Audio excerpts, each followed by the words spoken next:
وقال النبي صلى الله عليه وسلم إن الله لا ينظر إلى صوركم وأموالكم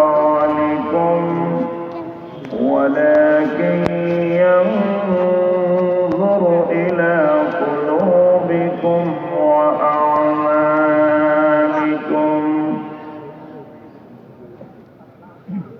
أو كما قال عليه الصلاة والسلام.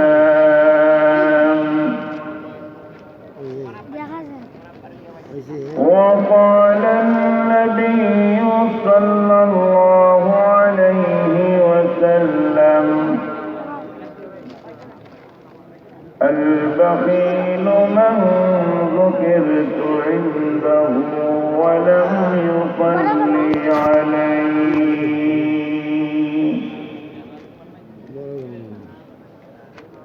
آمنت بالله صدق الله مولانا العظيم وصدق رسوله النبي الأمي الكريم ونحن على ذلك لمن الشاهدين والشاكرين والحمد لله رب العالمين.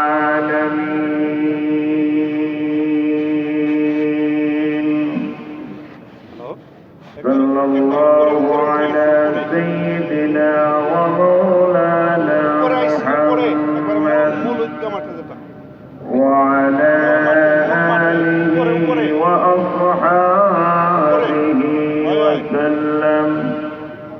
صلى الله على سيدنا ومولانا محمد وعلى آله وأصحابه وسلم. الحمد لله ثم الحمد لله. মহান আল্লাহ পাক রব্বুল আলামিনের দরবারে আমরা সকলে শুকরিয়া আদায় করছি যে আল্লাহ পাক রব্বুল আলামিন আমাদেরকে বৎসরের দুইটা ঈদ দান করেছেন। এর মধ্যে অন্যতম হল ঈদুল আজহা, কোরবানির ঈদ। আজকে সেই কোরবানির ঈদ। এই ঈদে আমরা সবাই ঐতিহাসিক সিলেটের শাহী ঈদগাহ ময়দানে ঈদের নামাজ আদায়ের জন্য আল্লাহ পাক আমাদেরকে ঈদগাহে আসার তৌফিক দান করেছেন। এজন্য অন্তরের অন্তঃস্থল থেকে বলিষ্ঠ আওয়াজে সকলে একবার বলি আলহামদুলিল্লাহ।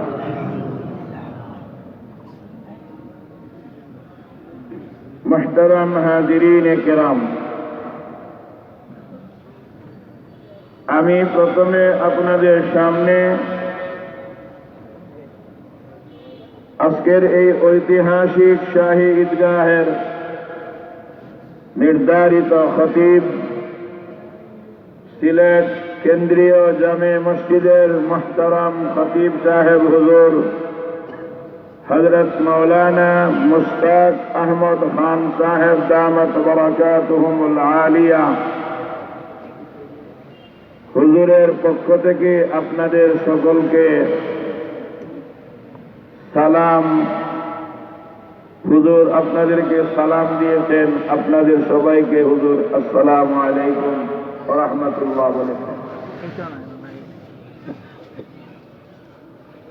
মাধ্যমে আমরা যদি সালাম প্রাপ্ত হই তাহলে সালামের জবাব وعليك وعليه السلام সেখানে সবাই বলি ওয়ালাইকা ওয়ালাইহিস সালাম। উলামায়ে কেরাম আমরা সবার জানা আছে, আরো অনেকেরই জানা আছে, যাদের জানা নাই আমরা জেনে নিলাম যে সালাম যদি মাধ্যম হয়ে আমার কাছে আসে এর জবাব হবে ওয়ালাইকা ওয়ালাইহিস সালাম।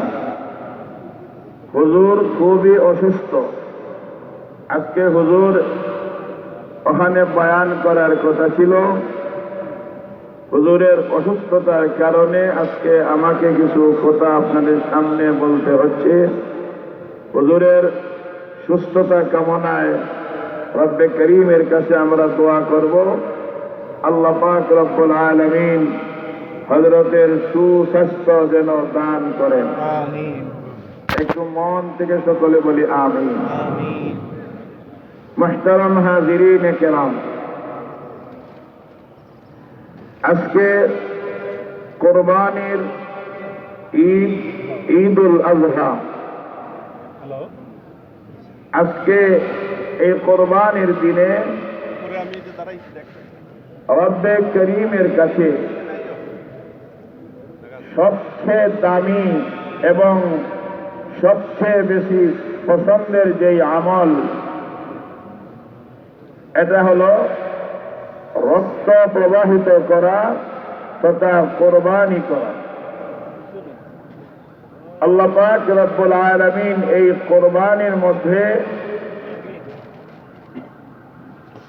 যত বারাকা রয়েছে, যত ফজিলত রয়েছে, আল্লাহ পাক আমাদের সকলকে এই কোরবানির দিনের পশুকে কোরবানি করার মধ্যে যত বারাকা আল্লাহ পাক রব্বুল আলামিন নিহিত রেখেছেন, আমাদেরকে আল্লাহ পাক যেন সমস্ত বারাকা দিয়া মালামাল করেন। আমরা যারা কোরবানি দিব সকলকে আল্লাহ পাক যেন এই বারাকা দানে ধন্য করেন, কাউকে যেন আল্লাহ পাক বরকত থেকে মাহরুম না করেন। চিল্লায়া বলি আমিন। তাই আসুন কোরবানির গুরুত্ব নিয়ে কিছু আলোচনা করব এবং কোরবানি করার ফজিলত সম্পর্কে কিছু আলোচনা করব ইনশাআল্লাহ। যথা সময়ে ঈদুল আজহার জামাত আরম্ভ হবে, তার আগে আমি আপনাদেরকে দৃষ্টি আকর্ষণ করে বলছি, ঈদগাহের উত্তর এবং দক্ষিণ সহ সামনে অনেক জায়গা ফাঁকা আছে। আপনারা আল্লাহর ওয়াস্তে মেহেরবানি করে সমস্ত ফাঁকা জায়গাগুলো পূরণ করুন এবং অন্যদেরকে নামাজ আদায়ের ক্ষেত্রে আপনি সহযোগিতা করুন। ফাফসাহু ইয়াফসাহিল্লাহু লাকুম। অন্যদের জন্য যদি আমরা জায়গা প্রশস্ত করে দেই, আমাদের জন্য রব্বে করিম জায়গা প্রশস্ত করে দিবেন। এজন্য আমরা কেউ এলোমেলো অবস্থায় যেন নামাজ আদায় না করি। আমরা প্রত্যেকেই নিজ জিম্মাদারিতে সামনের ফাঁক জায়গাগুলা পূরণ করব। আর কেউ আমরা যখন কাতার বাঁধবো ইমামের সামনে যেন আমরা কেউ না যাই। যদি ইমামের সামনে আমরা চলে যাই তাহলে আমার এই নামাজটা হবে না। এজন্য এই দিকে আমরা সকলেই লক্ষ্য রাখবো। আল্লাহ পাক রব্বুল আলামিন সুশৃঙ্খলতার সাথে সুন্দর পরিবেশে আমাদের সকলকে সালাতু ঈদুল আজহা পালনের তৌফিক দান করুন। মুহতারাম হাজিরিন কেরাম, কোরবানি এটা হলো আল্লাহ পাক রব্বুল আলামিনের নিদর্শন সমূহের মধ্য থেকে অন্যতম। আমরা যারা প্রয়োজনে কথা বলার, আমরা মেহেরবানি করে তারাই শুধু কথা বলবো, আর কেউ আল্লাহর ওয়াস্তে আমরা কথা বলবো না। সবাই আমরা এই ঈদগাহের সৌন্দর্য আমার দ্বারা যেন আপনার নষ্ট না হয়, এই জন্য আমরা সবাই মনোযোগ সহকারে আল্লাহর কালামের আলোচনা, রসুলের বাণী আমরা এইগুলা মন ভরে শুনবো। আল্লাহ আমাদেরকে তৌফিক দান করুন, সে অনুযায়ী আমলের তৌফিক যেন আল্লাহ নসিব করেন। মুহতারাম হাজিরিন কেরাম, কোরবানি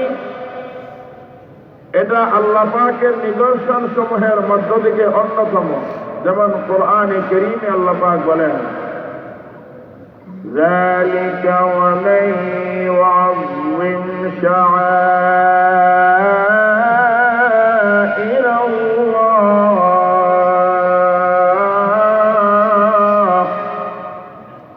ফাইন্নাহা মিন তাকওয়াল কুলুব।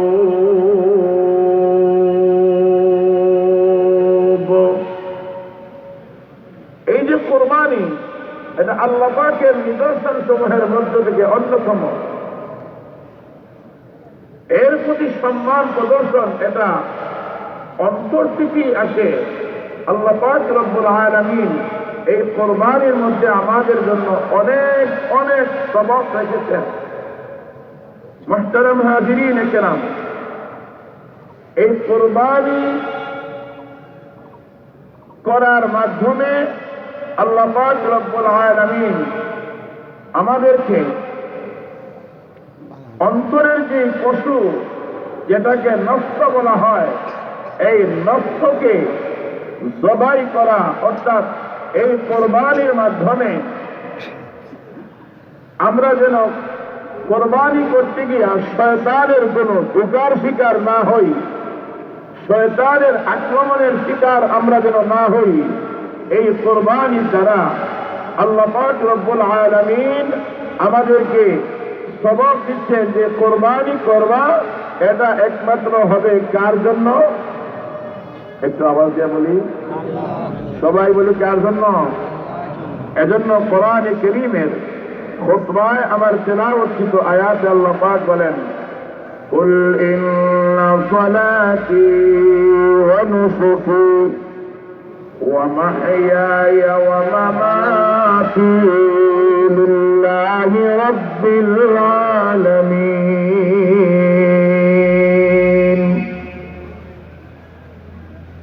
আল্লাহ পাক রব্বুল আলামিন বলেন যে নিশ্চয় আমার নামাজ, আমার কোরবানি, আমার জীবন, আমার মরণ, এই সবগুলা কার জন্য? আল্লাহ পাক বলছেন লিল্লাহ। বলেন কি বলেছেন? আরো জোরে বলি লিল্লাহ। আমার নামাজ, আমার কোরবানি, আমার জীবন, আমার মরণ, এই সবগুলা লিল্লাহ। সবগুলা কি? আমরা তো অনেকে মনে করি ফকিরকে 2 টাকা দিলেই লিল্লাহ দিলাম। বিষয়টা কিন্তু এমলা নয়।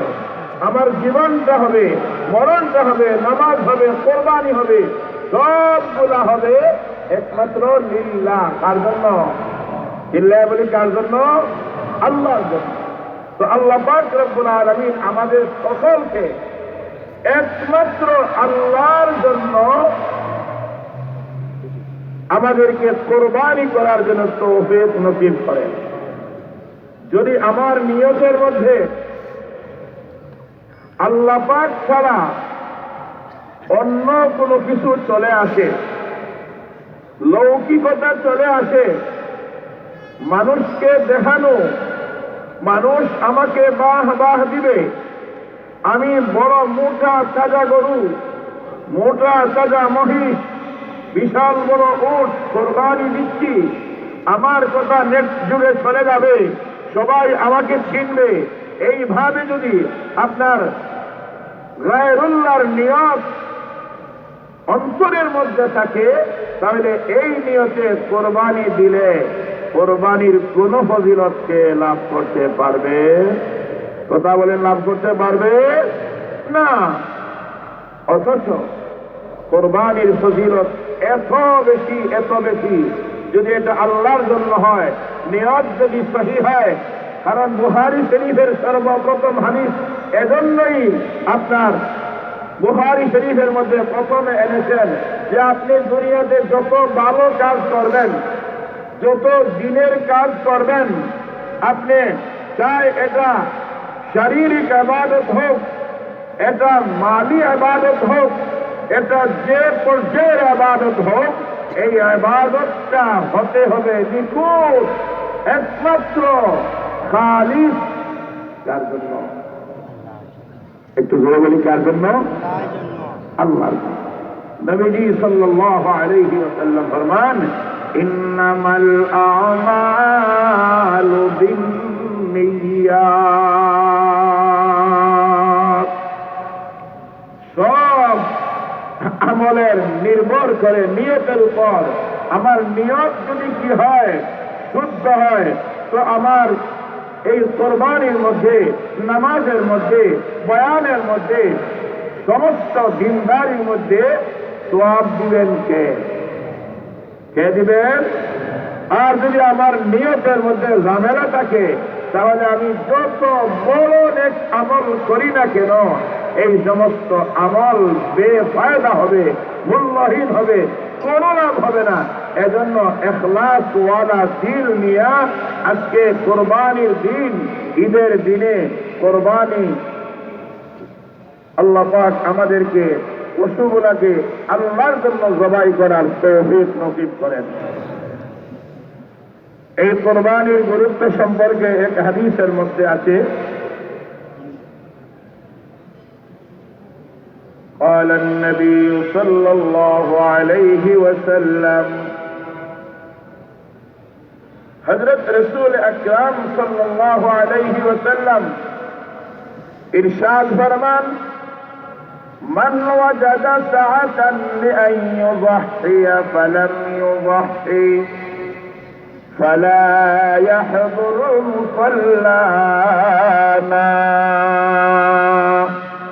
وفي رواية من وجد سعة لأن يضحي فلم يضحي فلا يقربن مصلانا. আল্লাহর নবী, বিশ্ব নবী মুহাম্মদুর রাসূলুল্লাহ। মন খুলে একবার নবীজির শানে দুরূদ পড়ে বলি সাল্লাল্লাহু আলাইহি ওয়াসাল্লাম। আল্লাহর নবী, বিশ্ব নবী বলেন, মান ওয়াজাদা সাআতান লিআন ইউযহিয়া ফালাম ইউযহি, যার কুরবানি করার সামর্থ্য আছে কিন্তু সে কোরবানি করে না। আসেনি এমন কিছু মানুষ যাদের কোরবানি দেওয়ার সামর্থ্য আছে কিন্তু সে কোরবানি করে না। নবীজি বলেন, এই ব্যক্তি যেন আমাদের ঈদগার ময়দানে না আসে। জুড়ে বলি নাউজুবিল্লাহ, আরো জুড়ে বলি না নাউজুবিল্লাহ। ভাইরা আমার, কোরবানির গুরুত্ব এত বেশি। أقام رسول الله صلى الله عليه وسلم بالمدينة 10 سنين يضحي. حضرت رسول اکرم صلی اللہ علیہ وسلم মদিনাতুল মুনাওয়ারায় 10 বছর অবস্থান করেছেন। প্রত্যেক বছর নবীজি কোরবানি করেছেন, কোন এক বছরও বাদ পড়ে নাই। নবী করিম সাল্লাল্লাহু আলাইহি ওয়াসাল্লাম হজের ব্যাপারে পাওয়া যায়, হজে নবীজি যে হজ করেছিলেন, নবীজি ওই সময় যেই পরিমাণ কোরবানি করেছেন, আজও পর্যন্ত এই রেকর্ড কেউ ভাঙতে পারে নাই, পারবেও না। সিরতে মুস্তাফা নামক কিতাবের মধ্যে শাইখুত তাফসীর হযরত মাওলানা ইদ্রিস কান্দলভী রহমতুল্লাহ আলাইহি উল্লেখ করেছেন, হজ্জের মধ্যে রাসূল আকরাম সাল্লাল্লাহু আলাইহি ওয়াসাল্লাম 100 পশু কুরবানি করেছেন। আর ওরা বলেন সুবহানাল্লাহ। এর মধ্যে নিজ হাতে নবীজি 63টি কোরবানি নিজ হাতে করেছেন, আর 37টি পশু হযরত আলী রাদিয়াল্লাহু তাআলা আনহু তার হাত দ্বারা কোরবানি করেছেন। দুস্থ বুজুর্গ, কোরবানির গুরুত্ব এত বেশি যে 10 বছর নবীজি মদিনায় অবস্থান করেছেন, এর মধ্যে 1 বছর বাদ পড়ে নাই। প্রতিটা বছর নবীজি কোরবানি করেছেন। এর থেকে আপনার কোরবানির গুরুত্ব মুসলিম জাতির মধ্যে আপনার এর গুরুত্ব অবশ্যই বেশি থাকতে হবে। কোরবানির সময়ে যারা পশু প্রেমী হয়ে যায় যে একদিনে এত পশু কেন কোরবানি করা হয়, এটা পশুর প্রতি জুলুম করা হয়, নিশ্চিত জেনে রাখবেন এই ধরনের কতক, এই ধরনের আপনার বলনেওয়ালা যারা, এরা কোনোদিন আসলে প্রকৃত মুসলমান হতে পারে না। কারণ এই কোরবানি এমন একটা আমল, এই কোরবানির দ্বারা হযরত সৈয়দনা ইব্রাহিম আলাইহিস সালাতু ওয়াস সালামের সুন্নাহ জারি হয়, সুন্নাত জিন্দা হয়। অতএব এই কোরবানির দ্বারা আপনার এই কোরবানিকে নিয়ে যারা আপনার অশুভ মন্তব্য করবে, এই দিকে কোনো মুসলমান কর্ণপাত করবে, এটা হতে পারে।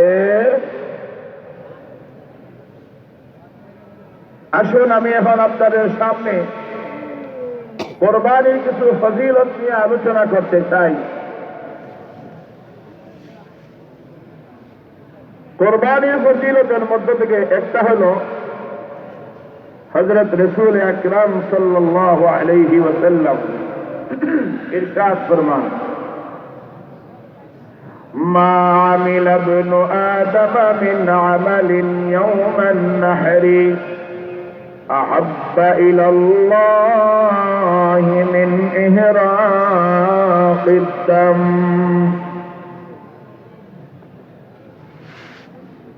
ঈদুল আযহা তথা কোরবানির ঈদ আজকের দিনে বান্দা যত নেক আমল করুক না কেন, কোরবানির দিনে রক্ত প্রবাহিত তথা কোরবানি করার চেয়ে দামি কোনো আমল আর আল্লাহর কাছে নাই। এটা এত দামি। অতএব এই কোরবানি আমরা আদায় করব আল্লাহর জন্য। আল্লাহ পাক আমাদেরকে কোরবানি আদায় করার জন্য যেন ইখলাস ওয়ালা মন আমাদের সকলকে নসিব করে। কোরবানির আরেকটা ফজিলত হলো, ওই একই হাদিসের মধ্যে হযরত রাসূল আকরাম সাল্লাল্লাহু আলাইহি ওয়াসাল্লাম ইরশাদ ফরমান, وَإِنَّهُ لَيَأْتِي يَوْمَ الْقِيَامَةِ بِقُرُونِهَا وَأَشْعَارِهَا وَأَظْلَافِهَا وَإِنَّ الدَّمَ لَيَقَعُ مِنَ اللَّهِ بِمَكَانٍ قَبْلَ أَنْ يَقَعَ بِالْأَرْضِ فَطِيبُوا بِهَا نَفْسًا أو كما قال عليه الصلاة والسلام। أن النبي النبي محمد رسول الله صلى الله عليه وسلم إرشاد فرمان، এই যে কোরবানিকৃত পশু কিয়ামতের ময়দানে وإنه ليأتي يوم القيامة بقرونها وأشعارها وأظلافها, এই পশু তার শিং, তার পশম এবং তার খুর সহ হাসরের ময়দানে উপস্থিত হবে। সুবহানাল্লাহ। শুধু তাই না, এই কোরবানির পশুর রক্ত মাটিতে পড়ার আগে আগে আল্লাহর কাছে বিশেষ মর্যাদায় পৌঁছে যায়। অতএব নবীজি বলেন, ফাসিবু বিহা নাফসা, তোমরা আনন্দ চিত্তে খুশি মনে কোরবানি করো।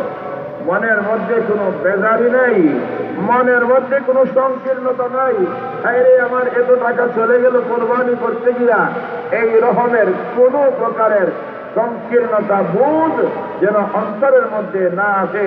আনন্দ চিত্তে কোরবানি করার জন্য আল্লাহ আমাদেরকে তৌফিক দান করুন। কোরবানির আরেকটা ফজিলত,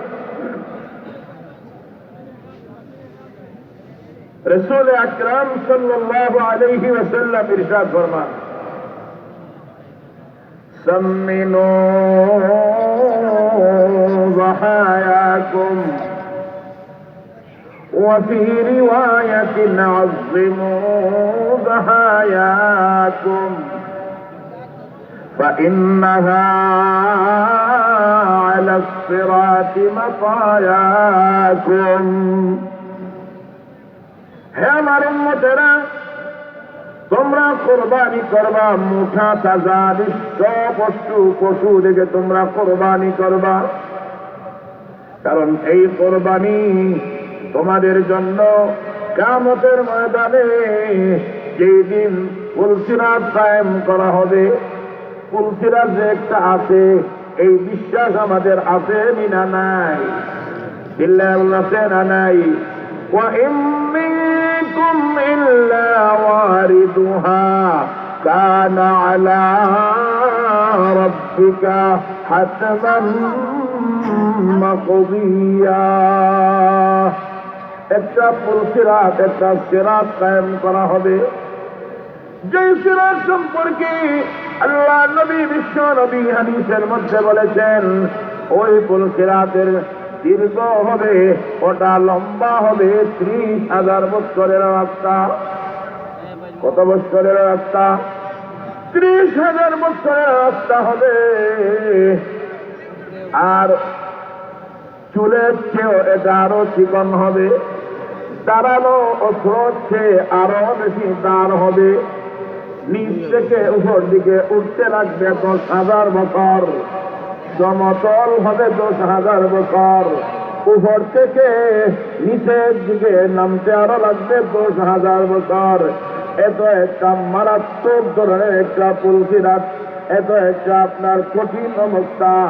আল্লাহ নবী, বিশ্ব নবী বলেন, আযিমু যাহায়াকুম, তোমরা তোমাদের কোরবানির পশু মোটা তাজা দেখে কোরবানি করো, কেননা ফাইন্নাহা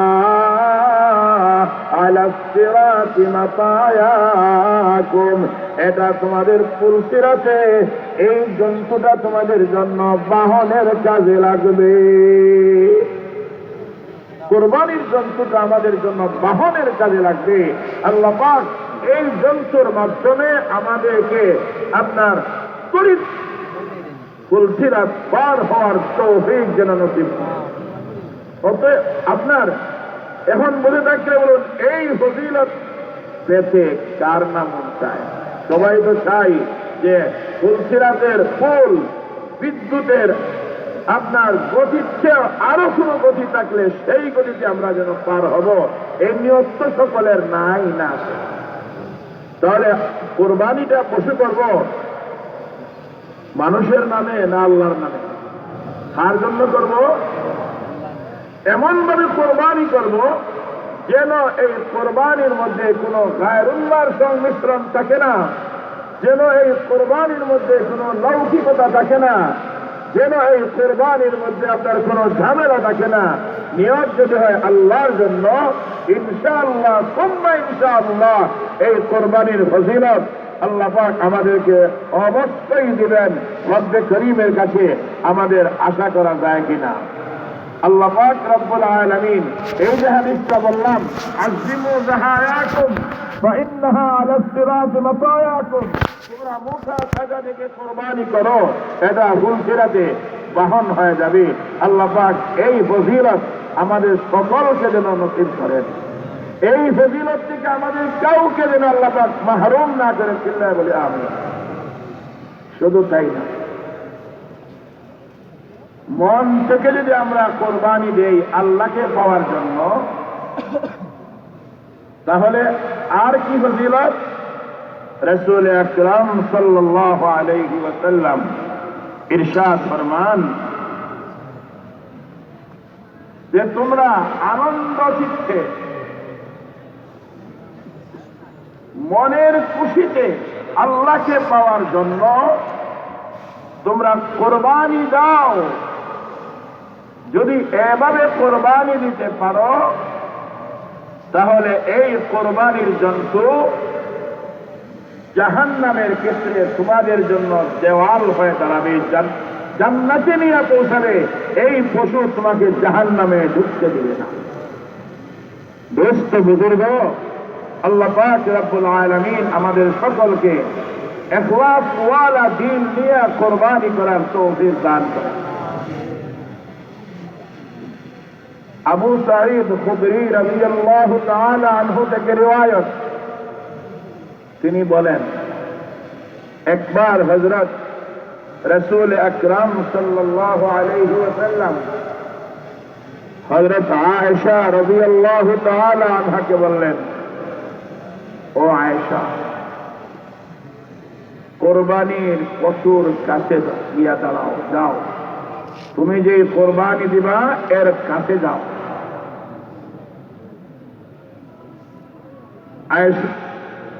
আয়েশাকে না দিবান, এটা ফাতেমা রাদিয়াল্লাহু তাআলা আনহাকে নবীজি বলেছেন, ফাতেমা তুমি কোরবানির পশুর কাছে গিয়া দাঁড়াও যেটাকে কোরবানি করা হবে। আর জেনে রাখো,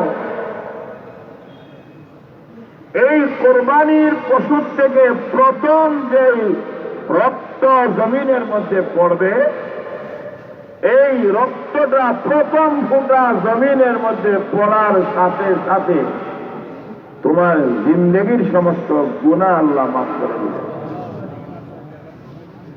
ফাতিমাতুজ জহরা রাদিয়াল্লাহু তাআলা আনহা রাসূল আকরাম সাল্লাল্লাহু আলাইহি ওয়াসাল্লাম কে বললেন, ইয়া রাসূলুল্লাহ, ইয়া হাবিবাল্লাহ, এই ফজিলত শুধু আমরা যে আহলে বায়াত যারা আছি এটা কি আমাদের জন্য খাস, নাকি আমরা এবং সমস্ত মুসলমানদের জন্য আম? আল্লাহ নবী বিশ্ব নবী বলেন, ও ফাতেমা, কোরবানিকৃত জন্তুর যে প্রথম ফোঁটা হবে, এই রক্তটা জমিনে পড়ার সাথে সাথে যেই কোরবানি দিবে আল্লাহকে পাওয়ার জন্য, যেই এই কোরবানি করবে, প্রথম ফোঁটা জমিনে পড়বে, সাথে সাথে তার জিন্দেগীর তামাম গুনাহ আল্লাহ মাফ করে দিবে। মুহতারাম হাজিরিন কিরাম, এতক্ষণ আমরা যে ফজিলতের কথা শুনতে পারলাম, এই ফজিলতকে আল্লাহ পাক সকলের জন্য যেন দান করেন, এবং আমরা যে কোরবানি পশু, এই কোরবানির যে পশুকে জবাই করব, এত ফজিলতের যে হাদিস আপনাদের সামনে আমি পেশ করলাম, এটা পাওয়ার জন্য প্রথমে যেরকম ভাবে নিয়তটা শুদ্ধ হতে হবে, এইরকম ভাবে এই কোরবানির পশু হালাল টাকা দিয়া ক্রয় করতে হবে। যদি কোরবানির পশুর মধ্যে কোনো হারাম মিশ্রণ থাকে, আপনার 1 লক্ষ টাকার কোরবানির পশুর মধ্যে যদি যাররা পরিমাণ হারাম মিশ্রিত হয়, তাহলে এই কোরবানি বাহ্যিকে যদিও কোরবানি হয়ে যাবে, কিন্তু এর সামারা, এর ফজিলত, এর কোনো সওয়াব আমলনামায় জমা হবে না। অতএব যে বা যারা কোরবানি করব, প্রত্যেকেই যেন হালাল মাল দিয়ে আমরা কোরবানি করি, কারণ আল্লাহ পাক রব্বুল আলামিন হলেন পবিত্র, আর পবিত্র ছাড়া কোনো কিছুকেই কবুল করেন না, পছন্দ করেন না। অতএব আপনার যদি ইনকামের সোর্স হয় এমন, আমি কোনো সোর্সের নাম বলছি না, যে সোর্সের ইনকাম এটা হারাম হয়, এই টাকা দিয়ে যদি আপনি কোরবানির পশু ক্রয় করে থাকেন, এখনো সময় আছে, যেহেতু কোরবানি 3 দিন পর্যন্ত করা যায়, এখনো সময় আছে। আজকের দিন, আগামীকাল এবং পরশু, এই 3 দিন হলো আপনার কোরবানি করার আপনার আইয়ামে নহর যাকে বলা হয়, এই দিন আছে, এখনো সময় আছে। যদি আমরা কেহ কোনো হারাম টাকা দিয়া পশু ক্রয় করে থাকি, তাহলে আমরা এর বদলে হালাল দিয়া কি করব? কোরবানি করব। কারণ হালাল ছাড়া আল্লাহ পাকের দরবারে এই কোরবানির কোনো মূল্য, একবার মন থেকে সবাই বলি, কোনো মূল্য নাই। অতএব আল্লাহ পাক রব্বুল আলামিন আমাদের সকলকে হালাল রিজিক দ্বারা, হালাল মাল দ্বারা কোরবানি দেওয়ার যেন তৌফিক আল্লাহ দান করেন। মুহতারাম হাজিরিন কেরাম, এই যে একটু খেয়াল করুন আমরা সবাই। আমি আরেকবার আহ্বান করছি, ডানে বামে উপরে বা সেই সামনে, আমার সামনে ময়দানের মধ্যে যত জায়গা ফাঁকা আছে,